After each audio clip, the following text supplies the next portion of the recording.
В 4 заключительных матчах второго тура было забито 14 голов. Столько на этом турнире в рамках одного игрового дня еще не забивали. Правда, рекорд по забитым мячам в одном матче все еще принадлежит Англии с Ираном. Вы смотрите обзор чемпионата мира на turkmenportal.com. Меня зовут Георгий Асланян. Здравствуйте!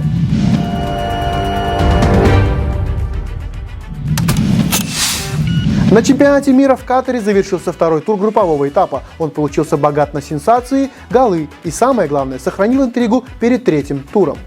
По итогам матчей понедельника определились еще две сборные, досрочно оформившие выход в плей-офф. В компанию к действующим чемпионам-французам добавились сборные Португалии и Бразилии. Команда Криштиану Роналду добилась уверенной победы над сборной Уругвая. Роналду даже поразил ворота, но затем его гол переписали на Бруно Фернандеша, который в итоге стал автором дубля. Бразилия с минимальным счетом победила сборную Швейцарии. Гол в составе пентакопиньонов на 83-й минуте забил Каземиро.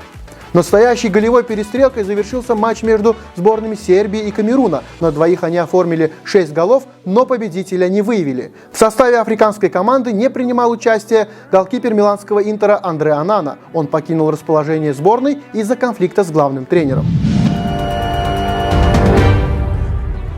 Фестиваль голов случился и в матче сборных Ганы и Республики Кореи. Футболисты Ганы едва не лишились победы, ведя по ходу встречи в 2 мяча. Корейский нападающий Чо Гун Сон в течение 3 минут восстановил равенство в матче, но спустя всего 7 минут Мохаммед Кудус поставил точку в матче и подарил своей стороне надежду на выход из группы. Это были все новости с полей чемпионата мира на сегодня. Оставайтесь на связи и не забывайте, Туркмен-портал – ваш самый надежный источник новостей.